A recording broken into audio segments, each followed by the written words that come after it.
और जब इतनी ताकत है तो गांधी मैदान में रैली करना चाहिए था। वो तो भाग करके चले गए मिलर हाई स्कूल के मैदान में। कमजोर लोग हमेशा डर करके बात करते हैं, शेर लोग हमेशा लड़ करके जीतने का प्रयास करते हैं। इंडिया को डर है कि भाई हम लोग जो ऐसे लड़ेंगे तो मोदी जी का नहीं, हम उनके साथ हम लोग लड़ करके सफल नहीं हो पाएंगे। तो डिजिटल में जब हमारे इलेक्ट्रॉनिक मशीन से जब वोटिंग हो रही है तो फिर बैलेट वाली बात कहाँ से आ गई। जब लालू जी बक्सवा चोराते थे और चोरा चोरा कर 3 बार मुख्यमंत्री बन गए तो उस समय नहीं पता चलता था, उस समय तो भी चोरी होता था। बिहार की राजधानी पटना के ऐतिहासिक गांधी मैदान में सुहेलदेव भारतीय समाज पार्टी के तत्वाधान में बिहार में जो बिहार के प्रदेश अध्यक्ष उदय नारायण राजभर हैं और उनके सहित तमाम जो मंडल अध्यक्ष हैं और जो प्रदेश उपाध्यक्ष हैं, तमाम लोगों के सहयोग से 10 अक्टूबर को गांधी मैदान में काफ़ी जैन सलाब के साथ शोषित और वंचित जागरण मारा रैली हुई थी, जिसका नज़ारा तमाम बिहार सहित बाहर के लोग भी देखे। आज इसी मसले को लेकर हम पहुंचे हैं एसबीएसपी के प्रदेश कार्यालय पर, जहां पर आप देख सकते हैं। चलिए जी थोड़ा सा दिखाने का काम करेंगे। आज प्रदेश कार्यालय पर तमाम लोग का बैठक हुआ था। बाकी पहले तो स्वागत है उदय सर आपको जनतंत्र के बारे में। आपका भी चैनल्स को उदय नारायण राजभर की तरफ से एवं प्रदेश कमेटी की तरफ से बहुत बहुत बधाई हो कि आप हमारे बिहार के अंदर जिस तरह से पार्टी को आगे बढ़ाने में आप सभी मीडिया साथियों का सहयोग मिल रहा है। मैं अपने पार्टी की तरफ से सभी को दिल की गहराइयों से मैं बधाई। सर 10 अक्टूबर को आप लोग ऐसा नज़ारा दिखा है गांधी मैदान में कि उसको लेकर जो बिहार के तमाम जो राजनीतिक दल हैं उनमें खलबली मची है, ऐसा क्यों?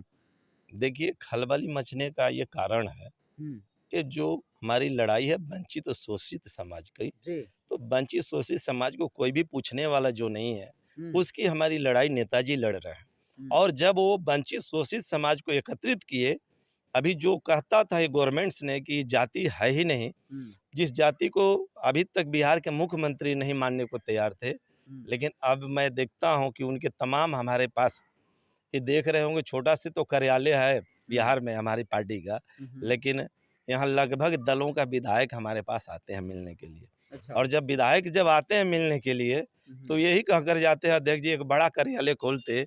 मैंने कहा घबराओ नहीं, 2 साल इंतजार करो, जहां तुम्हारी कार्यालय उसी के बगल में सुहेलदेव भारतीय समाज पार्टी के कार्यालय उदय नारायण राजभर बनाकर दिखाएगा। इसीलिए कि इस ताकत का ही सलाम करने के लिए लोग आते हैं, मेरे से मिलने नहीं आते हैं। जब आते हैं तो कहते हैं कितनी मेहनत कहाँ से करते हैं आप लोग, कैसे चलते हैं।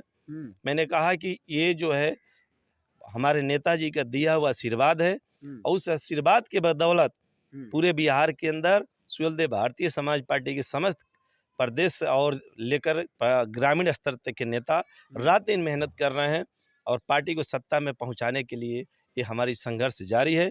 उसी को लेकर के आज एक समीक्षा बैठक बुलाई गई थी और बिहार में तमाम हमारे रैली अभी होने जा रहा है, जिसकी डेट है आपको शुरू है 25 नवंबर से। 25 नवंबर को पहली रैली है पश्चिमी चंपारण के रामनगर में, दूसरी रैली है 30 तारीख को 30 नवंबर को अरवल जिला में, और 3 दिसंबर को कटिहार जिला में, और 10 दिसंबर को आपको गोपालगंज जिला में, और 24 दिसंबर को मधेपुरा जिला में। उसके अलावा भी दिसंबर माह तक 20 रैली करने की टारगेट मैं लिया हूं और 20 रैली करके ही मानूंगा।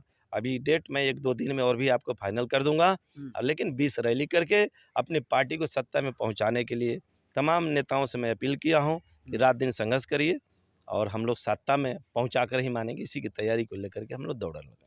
सर रैली से पहले मुख्यमंत्री नीतीश कुमार कह रहे थे कि राजभर जाति के बारे में उनको कुछ भी पता नहीं है, कौन राजभर है। तो अब लग रहा है कि रैली के बाद सबको पता चल गया है। ये तो उनके विधायक भी बोल रहे हैं, हम नहीं बोल रहे हैं। उनके जब विधायक आते हैं तो बोलते हैं कि अध्यक्ष जी कैसे इतने लोगों को जुटाते हैं। मैंने कहा जितने ये लोग हैं अपनी खाना, अपनी दाना, अपनी भाड़ा और ये मंचों लगाने के लिए यही लोग देते हैं। तो लोगों ने कहा ऐसा हो ही नहीं सकता है।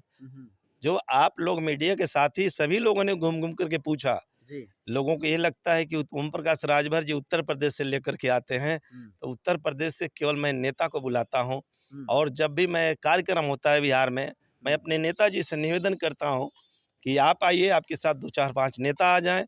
बाकी का बिहार में मैं इतना नेता बना दिया हूँ, आपके बीच में सारे देख रहे हैं कि हमको दूसरे नेता की ज़रूरत ही नहीं पड़ती है। ये तमाम नेता मिल कर के रात दिन मेहनत करके पार्टी को आगे बढ़ा रहे हैं और तमाम विरोधी दल को आज बेचैनी छा गई है कि राजभर रजवार राजवंशी मंडल चौधरी परिहार राजधोप कहाने वाले जाति, जिसको कोई नहीं मानता था, 10 अक्टूबर को ये लोग मनवाने का काम किए और आने वाले 2024 और 25 में इसको साबित करेंगे कि ये जाति को यदि हक ही आज तक से आज़ादी से आज तक नहीं मिला है तो ये 24 और 25 में दिखाई देगा। इसी की ताकत को एहसास कराने के लिए पुनः हम फिर रैली शुरू कर रहे हैं और बहुत जल्द ऐसा भी होगा, यदि आपको अध्यादेश लागू नहीं हुआ, यदि लेट से होगा तो पुनः हमारे गांधी मैदान में इस बार विशाल महारैली हम लोग जनवरी में करेंगे। उससे बड़ा करेंगे कि पहली बार वो रैली होगी, जो रैली का हम संरचना अभी तैयार कर रहे हैं। फिर बैठ करके अपने नेताओं से बात करेंगे। यदि लेट से होगा तो संभवतः जनवरी में विशाल महारैली मैं करूंगा और उस रैली के बाद हम अपनी शक्ति का एहसास करा दें। आप लोग बिहार में 1% से भी नीचे हैं, ये बताइए तो इतना लोग आज कहाँ जाता है? देखिए, ये तो कहा जाता है कि जिसकी पेन और सत्ता में ताकत होती है वो कुछ भी कर सकता है। अच्छा। मिट्टी को सोना भी बना सकता है, सोना को मिट्टी भी बना सकता है। उसी प्रकार से जो हमारे समाज के लोग सोने हैं, ये रजवार राजवंशी राजभर मंडल चौधरी परिहार राजधोप कहलाने वाले, जिसको ये लोग आज तक से सम्मान नहीं दिया, ये लोग राजनीति से बहुत दूर रहे, इसीलिए इनको सम्मान नहीं मिला और इनकी संख्या की गिनती नहीं हुई। इसी को लेकर के आपको दीपावली के एक दिन बाद पूरे बिहार में कलश यात्रा मैं शुरू कर रहा हूँ। पूरे बिहार में हमारा आपके नेतृत्व में होगा? बिल्कुल नेतृत्व में, यहाँ मेरा ही जो भी काम होगा मेरे नेतृत्व में होगा और बिहार के अंदर कलश यात्रा शुरू कर रहे हैं और उसमें जिसके घर में जितनी वोट है उससे एक वोट पर एक चावल उसी जो है कलश में डालेगा और उसी की गिनती इसी प्रदेश कार्यालय पर बुलाएंगे और तमाम जो पटना के मीडिया वाले साथी रहेंगे, उसी दिन गिनती हो जाएगी कि राजवार राजवंशी राजभर मंडल चौधरी परिहार बिहार में कितने हैं और उसी दिन नीतीश कुमार के माथे पर ले चल कर पटकेंगे और उसी दिन गिनती हो जाएगी और उनकी गणना सारे फेल हो जाएंगे और हमारे सुहेलदेव भारतीय समाज पार्टी की गणना सब पास हो जाएगा। सर, उत्तर प्रदेश सरकार में जो है मंत्रिमंडल का विस्तार होने वाला है, ऐसे में आप ओपी राजभर को कहाँ देख पा रहे हैं? ये 100% ये मान के चलिए कि कल 7 तारीख तक सुनिश्चित हो जाएगा कि कब मंत्रिमंडल का विस्तार होगा और मंत्रिमंडल में किस विभाग हमारे नेताजी को मिलेगा। आज 2 तारीख हो गया, 5 दिन और इंतजार करिए और 7वें दिन ये घोषणा हो जाएगा कि कब जो है कि मंत्रिमंडल का विस्तार होने जा रहा है। ये हमको लग रहा है कि सुहेलदेव भारतीय समाज पार्टी के कार्यकर्ताओं को जिस तरह का दीपावली का खुशी के पटाखे छोड़ने जा रहे हैं, एक ही साथ दोनों हम लोग त्योहार धूमधाम से मनाएंगे। सर, आपकी पार्टी जो है एसबीएसपी भाजपा के साथ है और बिहार में आज भाजपा के खिलाफ सीपीआई एमएल की तरफ से बहुत बड़ा जो है जैन सलाम निकाला गया है, तो इसको कैसे आप देख रहे हैं? देखिए, सीपीआई एमएल के तरफ जो हो रहा है, आप देखे होंगे कि उसमें नीतीश जी भी इन्वाइटेशन है, उनको भी इनवाइट किया गया है, लालू जी को भी किया गया है, तेजस्वी यादव को किया। जब सीपीआई एमएल का जो इतना मजबूती है तो सहयोगी तो ये कहिए कि सीपीआई एमएल का रैली नहीं है, महागठबंधन का रैली उसको कह सकते हैं। अच्छा। इसलिए कि महागठबंधन का रैली कहेंगे, समस्त उसको नेता आ रहे हैं तो उसके कार्यकर्ता भी उसमें आ रहे हैं और जब इतनी ताकत है तो गांधी मैदान में रैली करना चाहिए था। वो तो भाग करके चले गए मिलर हाई स्कूल के मैदान में। उनके कार्यालय के जो उधर नीतीश के कार्यालय बगल में, इधर लालू जी का कार्यालय बगल में है, उनके कार्यालय के लोग जुट जाएंगे तो मिलर हाई स्कूल भर जाएगा। तो ये महागठबंधन की रैली है और महागठबंधन अपने कमजोर साबित कर रहा है, इसीलिए जो मिलर हाई स्कूल में भाग कर चला गया। सुहेलदेव भारतीय समाज पार्टी मजबूत अपनी थी, इसीलिए गांधी मैदान में अपनी रैली को साबित किया अकेले होकर। 2024 का लोकसभा काफी चुनाव नजदीक है और लगातार जो है बिहार में आपके भी नेता आ रहे हैं और मंच से उस दिन भी कहा है कि 10 जो है विधायक पैदा करेंगे, लग रहा है आपको? एक चीज साहब हमारे भूल ही गए उस दिन बोलने का, 10 एमएलए तो बोल गए लेकिन एमपी नहीं बोल पाए। अब वो कह रहे हैं कि उदय जी ये तो मिस्टेक हो गया, कब हमको पटना बुला रहे हो? तो संभवतः मान के चलिए कि इस सप्ताह में हमारे साथ नेताजी पटना में रहेंगे। तो एमपी आप बता दीजिए। एमपी तो मैं बताऊंगा लेकिन मेरा भी उतना ताकत नहीं है घोषणा करने का, वो साहब ही घोषणा करेंगे और संभवतः इसी सप्ताह में हम लोग यहाँ बैठक करने वाले हैं पटना में। मंत्री जी भी, हमारे नेताजी भी रहेंगे। दीपावली से पहले हम लोग पटना में बैठक होने वाला है, जो राष्ट्रीय अध्यक्ष महोदय जी रहेंगे, मैं रहूंगा और भी कुछ प्रदेश के हमारे नेता रहेंगे और जहाँ भी बैठक है उस बैठक में और भी सहयोगी दल के लोग भी शामिल रहेंगे, उसी में हम लोग तय करेंगे। उसके बाद वही साहब ही बताएँगे कि एमपी भी हम बिहार से इस बार बनाकर भेजेंगे। वो छोड़ गए थे इस बात को, इसलिए मैं इस बात को आपको याद दिला रहा हूँ और साहब को भी याद दिला दिया हूँ। उन्होंने कहा नहीं, इस बात को मैं आ रहा हूँ। संभवतः वो आने वाले थे, लेकिन मैंने किसी कारणवश उनको रोका हूँ। लेकिन वो जल्दी आने वाले हैं और जो भी हमारे रैली होगा उसी में वो घोषणा भी करेंगे। तो जो 10 विधायक का सर दावा किए हैं, वो एनडीए के साथ, एनडीए के दम पर निकालेंगे कि खुद के दम पर?